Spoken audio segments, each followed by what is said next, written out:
One Last Step, Tara Mills Mystery, Book 1, Chapter 11. Maya Green let out a laugh as her boyfriend kissed her neck. "Why you always gotta laugh?" he asked with a smile of amusement on his face. He shifted closer to her on the ground as he reached his arms further around her and pulled her in close. He said in between kisses, "I'm so glad we did this." Maya agreed. It was their first solo adventure as a couple, and it had brought them closer than ever before. They were both 24 and had been together for only a year now.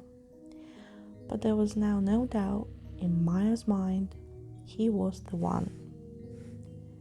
This adventure was something.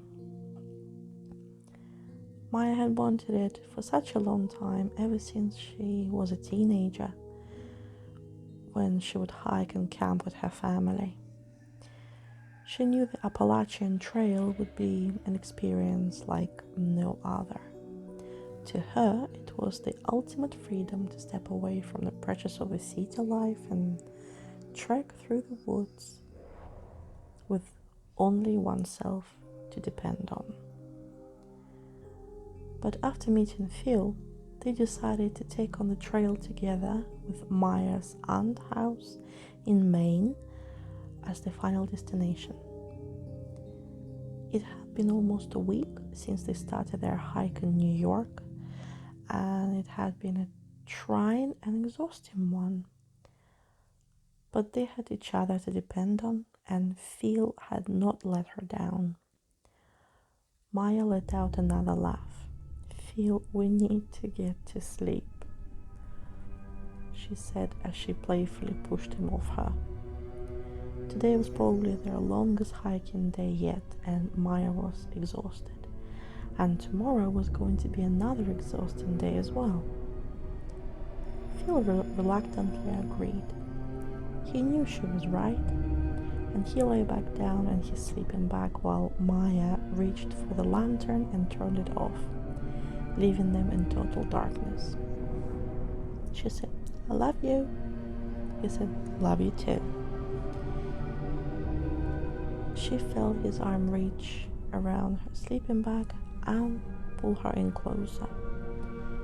He kissed her forehead and then finally settled down.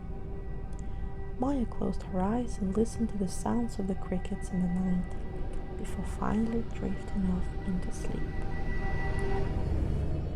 Maya woke up suddenly to a sound in the distance. She lifted her head up sleepily as she listened carefully, and she could just make out the hum of a motor echoing off in the trees. Why would anyone be on a trail this late? She wondered as she reached for her phone to check the time. 2 a.m.? The sound got closer, and Maya reached for a flap on the tent and unzipped it. She couldn't see anything in the darkness except for headlights. They were moving closer, filtering through the tent and causing the fabric to illuminate in a way that suddenly made her feel exposed. "Phil," she said as she turned toward him and gently nudged him awake. "Phil, someone's in the woods." He shifted closer to her, half asleep, his eyes barely open, and assured her that it was nothing. But Maya knew what she heard and saw, and she peered out of the tent again to confirm it. The headlights were now even closer, almost near the short pathway they walked earlier that day to set up their tent in the clearing. She nudged Phil again. "Phil, get up." This time he opened his eyes, and after the haze of sleep cleared in his mind, he sat up, for he heard it too. "What time is it?" "It's 2 a.m., Maya whispered, and she watched as Phil's face morphed into concern. He moved closer to her, trying to peer out of the tent as well. They sat in silence, listening, until the four-wheeler shuddered to a halt on the trail, followed by the sound of crashing leaves under footsteps. They could barely see in the darkness, but Maya could just make out a dark, shadowed figure moving amongst the trees toward them. Phil could sense Maya's panic. "It's all right, I'll go check it out," he said as he slid out of his sleeping bag and reached for his shoes and the flashlight. He reached for the entrance flap and began to unzip it when Maya grabbed his arm. "It's fine, I'll be right back," he said. He leaned over and kissed her, stepped out of the tent, and zipped it up behind him.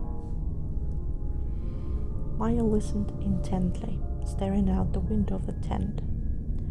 The light of Phil's flashlight bounced in front of him with each movement as he inched closer to the figure. But as the light shined upon the figure, the woman stopped, and Tara could just make out the shape of a man. He just stood there a moment, and Phil suddenly stopped as well, out of caution. Phil's voice echoed over the trees, "Can I help you?" But his words were met with no reply. The man just stood there, silent, until he reached for something on his back. Phil repeated again, "Sir, can I help you? You scared the shit out of us. Why are you out here so late?" Maya heard the panic in Phil's voice and terror flooded her body. Again, there was no answer, and Phil repeated the question, this time even louder. But the man only continued fidgeting with the bag that he had taken off his back. Phil shined the flashlight directly on him, trying to see what he was doing, but the light suddenly caused the man to stand upright. Phil instinctively took a step back, and Maya began to unzip the tent. She was about to step out, to run to Phil, to do something, but just as she unzipped it, Phil's head turned sharply toward her. She could hear the beginnings of her name form from his lips, but then something whizzed through the air and Phil suddenly fell to the ground. He screamed, "Run!" Maya's mind swirled into a haze. She looked toward the man, and she could now see what he held in his hands as he moved closer.